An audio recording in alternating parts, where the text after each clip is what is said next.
आपने ये नोट किया होगा कि अब धीरे धीरे पूरा देश चुनाव के मोड में आने लगा है और उसमें भी उत्तर प्रदेश के चुनाव की सबसे ज्यादा चर्चा आजकल हो रही है, क्योंकि आबादी के मामले में उत्तर प्रदेश पाकिस्तान से भी बड़ा है और उत्तर प्रदेश की राजनीति अक्सर ये तय करती है कि भारत की राजनीति किस तरफ जा रही है।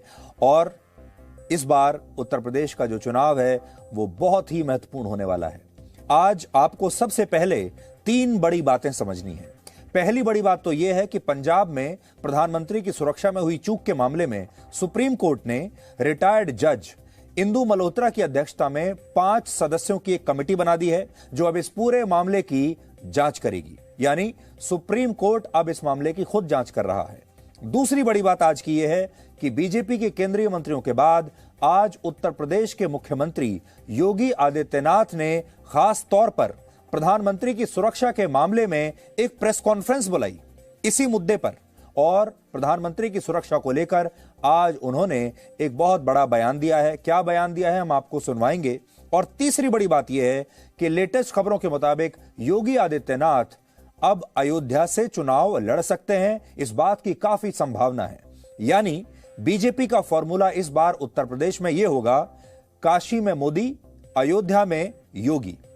तो फॉर्मूला फिर से सुन लीजिए, काशी में मोदी, अयोध्या में योगी। शायद इसीलिए योगी आदित्यनाथ की अयोध्या से चुनाव लड़ने की बात चल रही है, और अगर उन्होंने अयोध्या से चुनाव नहीं लड़ा तो हो सकता है फिर वो गोरखपुर से चुनाव लड़ेंगे। इसलिए आज सबसे पहले आपको यह जानना चाहिए कि योगी आदित्यनाथ जो कि उत्तर प्रदेश के मुख्यमंत्री हैं, उन्होंने पंजाब में हुई घटना के बारे में खास तौर पर यह प्रेस कॉन्फ्रेंस क्यों बुलाई और उन्होंने आज प्रधानमंत्री की सुरक्षा में हुई चूक पर जो बयान दिया है, पहले आप वो सुनिए और फिर इसके पीछे का कारण हम आपको बताएंगे। आदरणीय प्रधानमंत्री जी के पंजाब दौरे के दौरान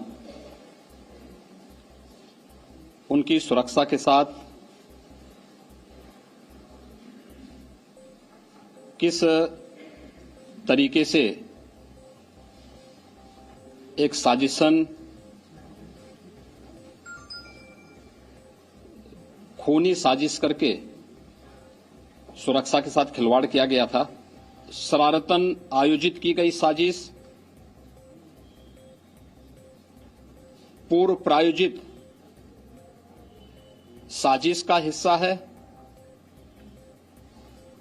यह एक सुरक्षा के साथ की गई कॉन्स्पिरेंसी है और स्पॉन्सर्ड है। अब यह स्पष्ट हो गया है। प्रधानमंत्री जी की फ्लीट को वहां पर रोका गया था जहां पर कोई भी ड्रोन का हमला या सुरक्षा पर आसानी से सेंध लगाने की शरारतपूर्ण चेष्टा हो सकती थी, और इन सब की अनदेखी पंजाब सरकार ने किया। और इससे भी दुर्भाग्यपूर्ण है कांग्रेस के नेताओं का, अन्य नेताओं के भी गैर जिम्मेदाराना बयान। कांग्रेस पार्टी को इस पूरे मामले में इस देश से माफी मांगनी चाहिए। तो योगी आदित्यनाथ आज प्रधानमंत्री के सुरक्षा चूक के मुद्दे को उठा रहे हैं और इन बातों के 2 बहुत बड़े मतलब हैं। एक मतलब तो यह है कि प्रधानमंत्री मोदी की सुरक्षा में जो चूक हुई वो अब उत्तर प्रदेश के चुनाव में एक बहुत बड़ा मुद्दा बनेगी। और आपने देखा होगा कि इससे पहले बीजेपी के बड़े बड़े नेताओं ने इस मुद्दे को उठाया, उसके बाद केंद्रीय सरकार में जो बड़े बड़े मंत्री हैं वो सब जगह जाकर इस मुद्दे को उठा रहे हैं। लेकिन आज योगी आदित्यनाथ का इस पूरे मामले को लेकर एक प्रेस कॉन्फ्रेंस करना यह बताता है कि उत्तर प्रदेश के चुनाव में अब शायद सबसे बड़े मुद्दों में से एक ये भी होगा कि प्रधानमंत्री मोदी की सुरक्षा में चूक हुई है और प्रधानमंत्री मोदी की सुरक्षा को लेकर लोगों से वोट लिया जाएगा, क्योंकि प्रधानमंत्री मोदी बहुत लोकप्रिय हैं।